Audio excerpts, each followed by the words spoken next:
Goedenavond en welkom bij het Politbureau, het wekelijkse politieke programma van Omroep Friesland. En we zullen het hebben over de toekomst van de Partij van de Arbeid. En we doen dat met waarnemend voorzitter van het gewest Friesland, Henk Hoen.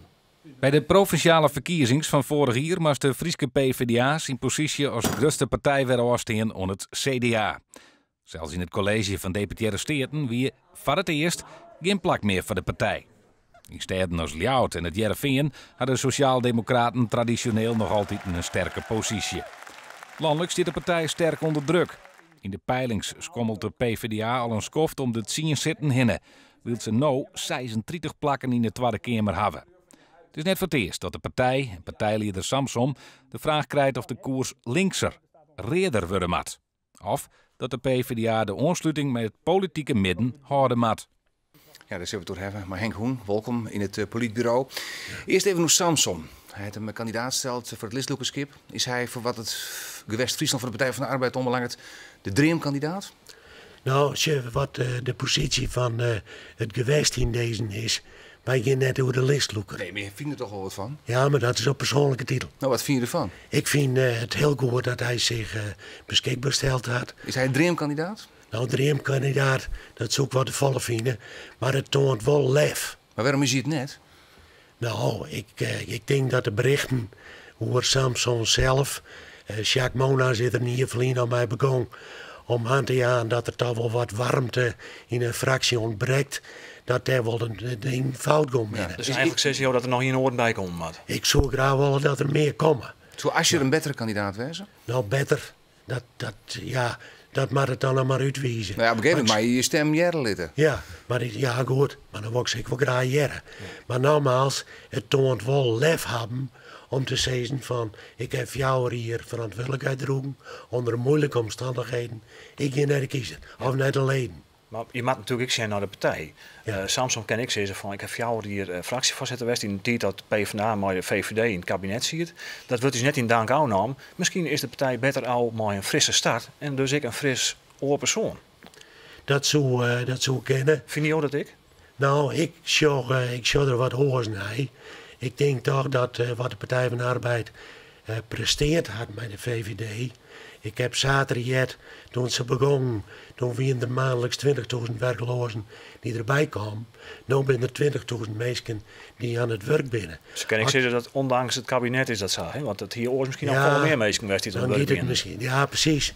Dat had ik zaterdag gelezen, ja. Bas Jacobs.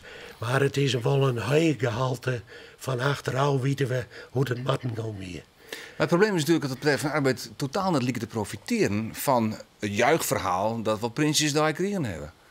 Nee, maar daar is de Partij van de Arbeid net in, denk ik. Want VVD profiteert er volle meer van. Nou ja, in de peilingen op dit moment wel, maar de SP profiteert er ook niet van. Je ziet net in het kabinet. Het waren qua partijen in het kabinet. En de Partij van de Arbeid die liet het alleen maar lijst, want te hebben dat ze in het kabinet maar de VVD zitten. Maar Samsom. Ja, nou ik denk een van de oorzaken is volgens mij dat wij onze successen te weinig vieren. Dat is de verantwoordelijkheid van Samsom als politiek leider, zou je zeggen. Maar toen we begonnen in deze kabinetsperiode, toen zou Samsom een beetje de rol van Balkenstein van vroeger nemen. Ja, de volksmond zei het is de trekkende minister van het kabinet. Ja, dat is dus net goed. Iedereen stemde op Samson omdat ze dachten van nou, we willen een zinstem van Rutte. Hè. Ik wilde ze natuurlijk moeten erdoor horen. Ja. Maar uiteindelijk stemden ze op Samson en ze kregen alsnog een kabinet met Rutte. Ja. Kleeft dat net de bot aan Samson? Dat kleeft aan Samsom, dat kleeft aan de Partij van de Arbeid. Maar het zei misschien ook wel wat over uw kiezerspubliek. Er is natuurlijk een hoop onrust. Als het gaat om het vluchtelingenbeleid, als het gaat om het zwartbeleid. En ze zijn er nou meer facetten op te nemen.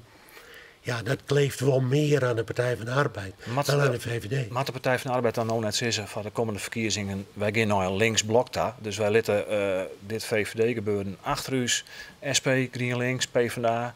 Daar maar een meerderheid in cent te krijgen. Wat vind je ervan en wat vindt de gewest Friesland ervan? Nou, als je het gewest giet er net over. Hè, van, Je bent waarnemend voorzitter. ja, maar even de rol van het gewest. Ja, maar jouw stem wordt natuurlijk jet. Jim stem wordt jet. Maar er een linkse coalitie komen in Nederland om gewicht, chinwicht te bieden, dat gaat een sterke rugsenblok in Nederland. Ja, ik denk op persoonlijke titel, want ik wil wel even benadrukken.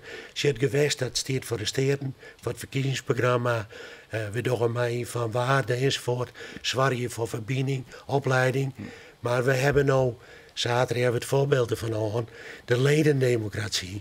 Dus dit is wel echt iets met de leden zich Lid het aan oors is. Maar als lid, Ja. zeg ik van, linksblok dat dat mogelijk is.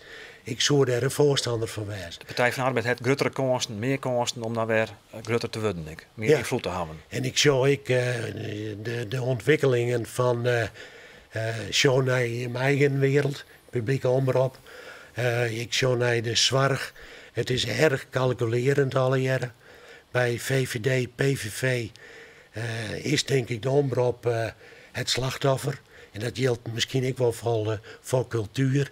En er is ik zoiets van, ja, ik zie het CDA, ik word meer naar Ruks gaan. Laten we het eventjes hebben over die nieuwe kandidaten die de Friese Partij van de Arbeid kandideert voor de Tweede Kamer. Twee prominente Kamerleden die verlitten de politieke arena, Lutz Jacobi en Jacques Monas. Drie kandidaten hem naar voren scoot. Ben dat sterke kandidaten die het Friesland op een kaart zetten zullen in Den Haag? Wij gaan ervan uit dat ze voldoende bagage hebben om Friesland, het noorden, op een goede manier te vertegenwoordigen. Natuurlijk, als je als je Kamerlid wordt, ben je Kamerlid voor alle Nederlanders.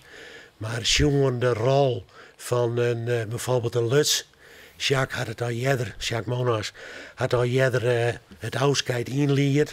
En in Heerenveen, als je aan de poorten van de fractievoorzitter zag je dan, weet je dat dit het geval was. Ja. Toch Marco Keizer, Christa Oosterbaan, Jelmer Staal. Dat liep je nog net zwiergewichten die je hem voorstelt als Friesland. En Nee, toch maar wil je hem op verkiesbaar plak hebben, neem ik op. Ja, maar even naar de rol van, dan nog even kwart de rol van Lutz. Dat weer natuurlijk een volksvertegenwoordiger, dat is gelukkig nog puur zang. En ben deze trein dat ik? Wij achten ze in staat om dat wel te worden. Ja, dat ben ze dus nog net. Nou, in zekere zin van, ze komen uit de lokale politiek. En Christa die had toch wat nieuwsgierig voor zich. Ja, maar toch, iets een skeer zo je, hè? Er komen haast misschien ministers vrij. PvdA komt net in het kabinet.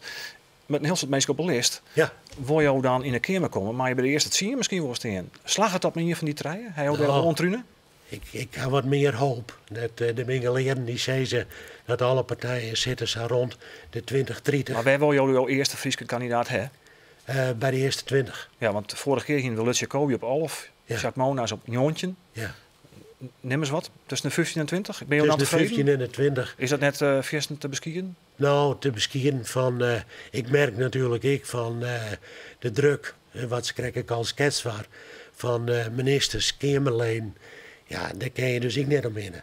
Maar een heel belangrijk facet, en dat hebben we vorige week ook bij de commissie aangehouden, is dat Friesland die had in 2012 er 129.000 PvdA-stemmers.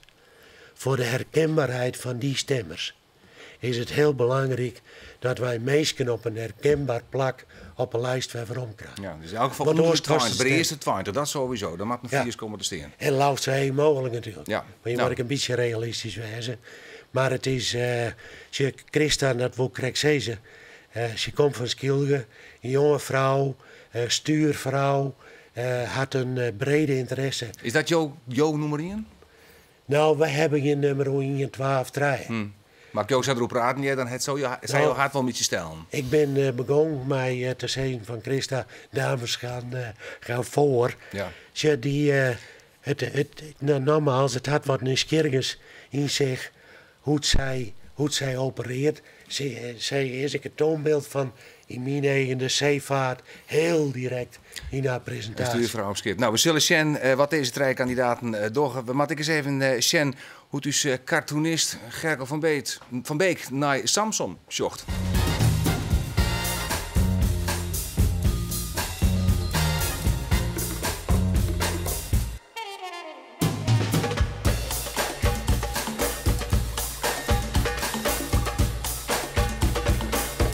Ja, mooi voel. Mooi vond. Mooi voel. Kijk of een week zien cartoon. Henk Hoen, tegen dank voor je komst naar het politbureau. We lieten je voor deze keer gaan, maar we willen wel dat je in het belang van Friesland in de provincie voorlopig heen brengen. Dat doe ik. Mooi. Oké, dank u wel. Fantastisch. We hebben ontzag hier deze aflevering van het politbureau. Tak een week tijdje, we de zelfs weer. Graag ontdaan.